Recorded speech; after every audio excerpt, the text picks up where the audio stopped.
स्वागत है बच्चों एक बार फिर हमारे YouTube चैनल मैथ गुरुकुल पर। और हम जो इसके 2 क्वेश्चन कर चुके थे, आज तीसरा क्वेश्चन है, बहुपद की एक्सरसाइज है 2.3। तो इसमें आप पहले क्वेश्चन देख लीजिए कि क्या है। एक बहुपद दिया हुआ है और इसके सारे शून्य जो है वो ज्ञात करने हैं, और जिसमें से 2 शून्य दिए हुए हैं। तो आप कहोगे अभी तक तो हमारे 2 शून्य आते थे, लेकिन यहाँ पर पावर कितनी है? 4। अगर x की पावर 3 होती है तो 3 शून्य होते हैं, अगर 2 होती है तो 2 शून्य होंगे, 4 है तो 4 शून्य होंगे, और पावर 1 होती है तो उसका मान सिर्फ 1 ही आता है। तो इसकी पावर सबसे बड़ी कितनी है? 4। तो इसका मतलब शून्य कितने हुए? 4 शून्य हुए, जिसमें से 2 इन्होंने दे दिए हैं और बाकी 2 आपको पता करने हैं। अन्य सभी का मतलब अब 2 रह गए। ठीक है, तो ये 2 शून्य दे दिए, इसका क्या मतलब हुआ? देखिए, जैसे अगर हम 36 है, 36 के कितने टुकड़े हो सकते हैं?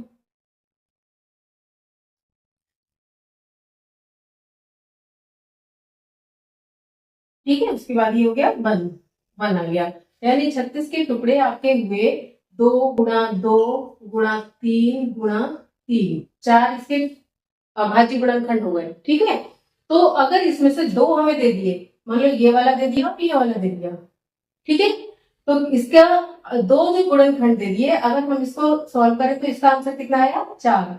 अगर हम इस 4 से इसको डिवाइड कर दें तो 4 ने 36, तो 9 के हम टुकड़े आराम से करके बता देंगे कि बाकी जो 2 टुकड़े बचे वो ये बचे। ठीक है, इसी तरीके से अगर हमें ये दोनों टुकड़े दिए होते तो 2 तिया 6, 6 से इसे डिवाइड करते तो कितना आता? 6 6 36, 6 बचता, तो 6 के फिर आ जाते 2 गुणा 3। यानी कि अगर आपको 2 गुणनखंड दिए हुए हैं, उनको आपस में मल्टीप्लाई कर लो और उससे उसको डिवाइड करके हम बाकी निकाल सकते हैं और उसके बाद उसके गुणनखंड कर सकते हैं। तो अगर ये 2 दिए होते तो 4 आया, 2 दूनी 4, 4 से डिवाइड किया 9 बचा, तो बाकी गुणनखंड कौन से बचे? 9, 3 गुणा 3। इसी का हम यूज करेंगे और इस क्वेश्चन को हल करेंगे। तो देखिए, इसमें 2 जो इसके शून्य दिए हुए हैं वो है एक √5/3, दूसरा है -√5/3। तो ये शून्य कब आते हैं? जब x -√5/3 एक गुणनखंड होगा इसका, और दूसरा क्या होगा? x +√5/3। ये शून्य दिए हुए हैं, इसलिए ये इसके गुणनखंड होंगे, किसके? पूरे इस व्यंजक जो भी बहुपद है। ठीक है, तो अब हमने जैसे किया था 2 दूनी 4, इनकी हम गुणा करके रख लेते हैं। तो गुणा करना तो क्या आ गया? x की पावर हो गई 2, और एक बार प्लस है एक बार माइनस है, तो a minus B, A plus B का गुणा क्या आती है? a² minus b²। तो माइनस इन दोनों की गुणा की तो क्या आ जाएगा? √5/3 इंटू √5/3। तो कितना आ गया? x² minus 5/3। जब दोनों पे अंडर रूट लगा हुआ है तो अंडर रूट आपका खत्म हो जाएगा। ठीक है, तो ये आपका एक गुणनखंड हमने बना लिया कि ये इसमें जरूर होगा, क्योंकि इसके शून्य है इसलिए ये इसमें जरूर होगा। अब जैसे हमने 2 दूनी 4, 4 हमारा आ गया था, 4 से 36 को भाग दिया तो क्या आया था आंसर? 9, और उस 9 के 2 बार टुकड़े कर लिए, वो हमारा 2 अन्य शून्य हो गए थे। तो इसी तरीके से अब हमारा ये हमने गुणा करके रख लिया, इससे हम इसको डिवाइड कर देते हैं। ठीक है, तो हमारे बाकी 2 शून्य का भी आ जाएगा आंसर। तो हम पहले इसको लिख लेते हैं जिससे हमें डिवाइड करना है। किसको डिवाइड करना है? पूरा में बहुपद उतार लिया।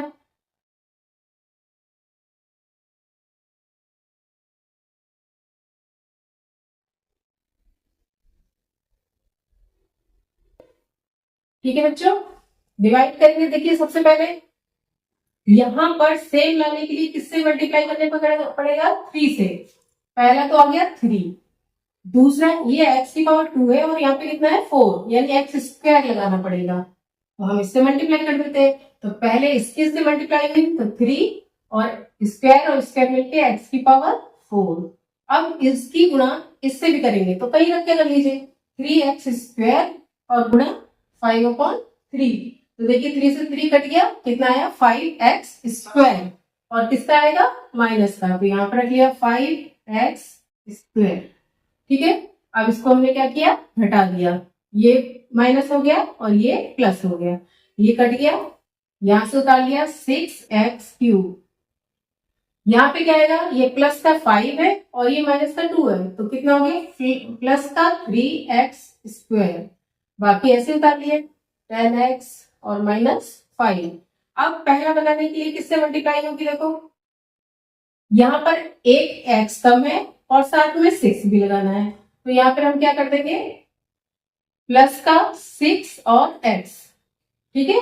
तो 6 से करें तो 6 आ गया और स्क्वायर में जब किया तो x क्यूब बन गया।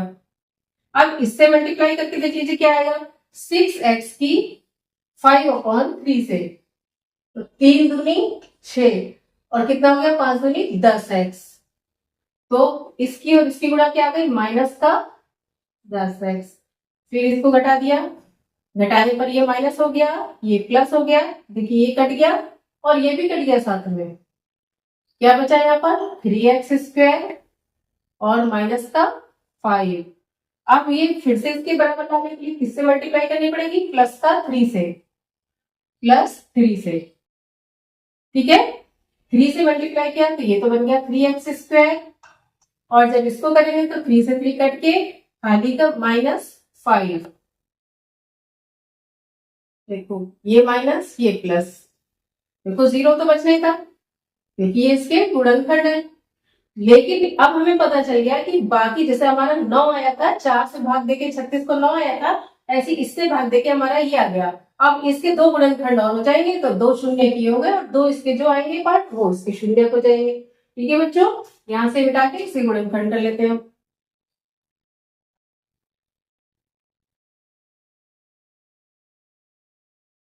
ये था आपका 3x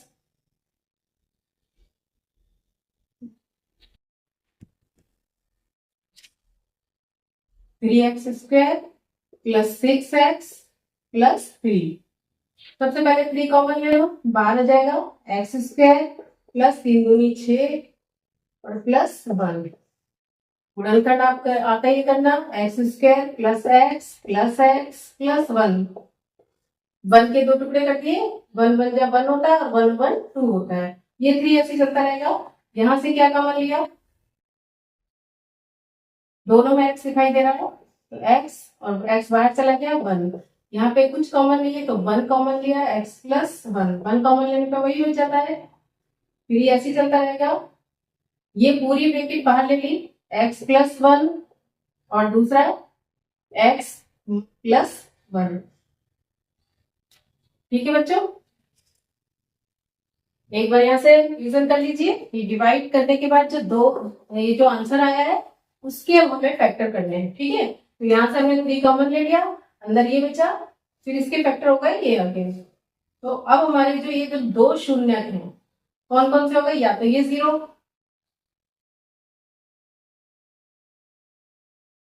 इसको शून्य -1 और दूसरा भी यही है तो x प्लस 1 बराबर फिर 0 लिया तो भी x बराबर -1, ठीक है। अब हमारे इसके चारों गुणनखंड अगर आपको लिखने, ये तो आपको शून्य ज्ञात करने थे तो ये हमारे शून्य हो गए, एक ये और एक ये, और 2 शून्य का आपको ये दिए हुए थे। अब अगर इसको पूरा गुणनखंड में लिखना है तब आप क्या करेंगे, इसकी और इसकी मल्टीप्लाई कर देंगे, ठीक है। जैसे कि 4 और 9 की, 9 चौक 36 हो ही रहे थे, तो ये पार्ट हो गया और एक ये पार्ट हो गया।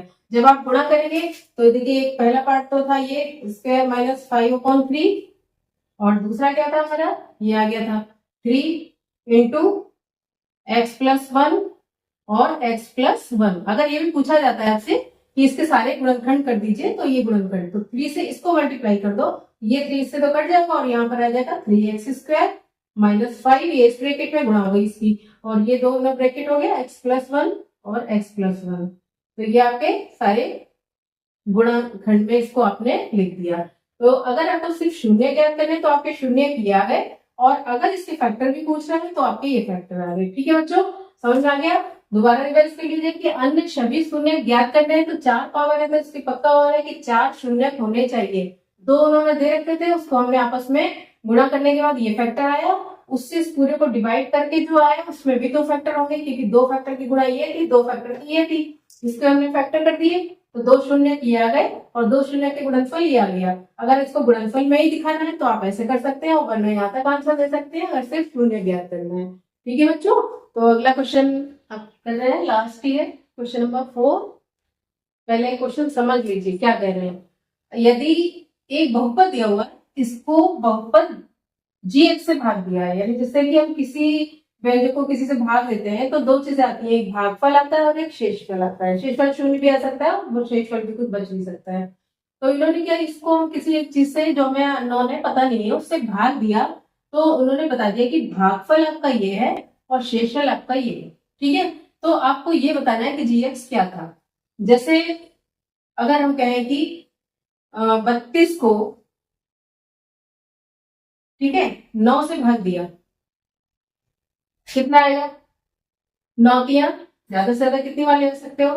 27। कितना शेषफल बचा? 5। तो ये चीज अभी आपको बताई दी है। ये कहा कि 32 को हम किसी चीज से भाग दे रहे हैं तो भागफल ये आया और शेषफल ये आया। ठीक है, यहां से आप एक रिलेशन बताइए कि क्या बन रहा है अगर हम इन दोनों को गुणा कर दें, यानी जिससे हमने भाग दिया था और जो हमारा भागफल आया था, इन दोनों को गुणा कर दें और ये शेषफल इसमें जोड़ दें, तो हमारा बराबर क्या आएगा? 9 या 27 और 5 32। ये आपको कभी भूल जाए तो आप किसी भी एक संख्या से भाग देके आप ये रिलेशन बना सकते हैं। ठीक है, यानी कि इन दोनों की गुणा जिससे भाग दिया और जो भागफल आया है और उसमें शेषफल जोड़ दें तो आपका बीच का जो व्यंजक था या बहुपद था वो आ जाता है। ठीक है, तो इसी तरीके से अब gx नहीं दिया है तो हम ऐसे लिख लेते हैं कि gx से भाग दिया जाए अगर इसको, ठीक है, तो क्या आंसर आना है और किसको भाग दिया गया है? x³ minus 3x² plus x plus 2 को भाग दिया, तो आंसर जो आ रहा है x माइनस 2 और कुछ यहाँ पर शेषफल बच रहा है वो ये है। ठीक है, तो हम क्या करेंगे, इन दोनों की गुणा करके उसमें शेषफल जोड़ देंगे, आंसर इसके बराबर कर देंगे। ठीक है, जैसे ये किया है, देखिए क्या आएगा, इसको तो हमने लिख लिया, जो आंसर आना है 3x² प्लस x और प्लस 2, ये आंसर बराबर क्या आना है? gx और इसकी गुणा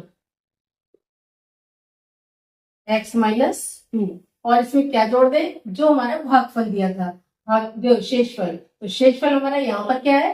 -2x और प्लस 4। ठीक है, यहां से आपको बिल्कुल क्लियर हो गया।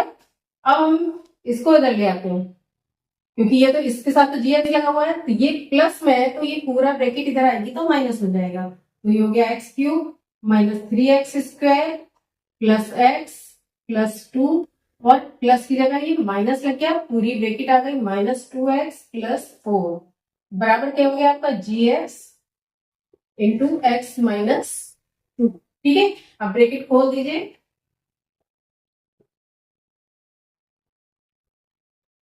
माइनस माइनस प्लस 2x और -4 बराबर gx into x minus 2।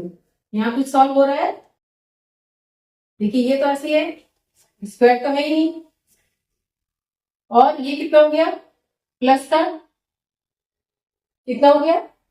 3x, और ये कितना बचा? माइनस का 4। कितना समझ में आ गया? बराबर किसके है? gx और इंटू x माइनस 2। अब ये देखिए इसके इंटू में है, अगर हम इसको इधर ले जाएं तो कहाँ पे आएगा? बटे में, यानी कि x³ minus 3x² plus 3x minus 4 और अपॉन, सॉरी 2 आएगा यहाँ पर, 4 में से 2 गया, 2 आएगा। ठीक है, 4 माइनस का था, 2 प्लस का था, और ये गुणा वाली चीज क्या आ जाएगी? नीचे आ जाएगी, और बराबर gx, यानी अगर हमें gx निकालना है, जो हमें पूछा गया है कि gx का मान बताइए, तो ये कैसे आएगा? बस इसको हमें इससे भाग देना है। यहां तक आपको समझ में आ गया? ये एग्जाम्पल आपको दिया ही हुआ था कि अगर किसी संख्या से किसी को भाग देते हैं तो जो ये भागफल कहलाता है, ये शेषफल कहलाता है, इन दोनों की गुणा करके उसमें अगर हम शेषफल जोड़ दें तो बराबर संख्या आ जाती है। तो इसी तरीके से हम संख्या बराबर लेके चले, इन दोनों की गुणा और प्लस शेषफल। इसको हल करने के बाद ये हमारी लाइन जो आई, इसका क्या मतलब हुआ? gx निकालने के लिए इस पूरे को हमें इससे भाग देना पड़ेगा। हम ऊपर इसको उठा के भाग दे लेते हैं अब इसको।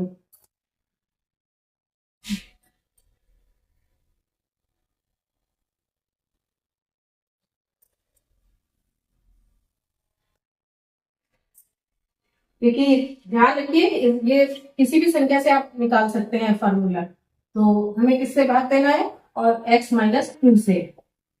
किसको देना है? X cube minus 3x square plus 3x और माइनस 2 को, ठीक है। और ये जो आंसर आएगा वो हमारा क्या आएगा, gx आएगा, ठीक है। अब नीचे मिटा दें।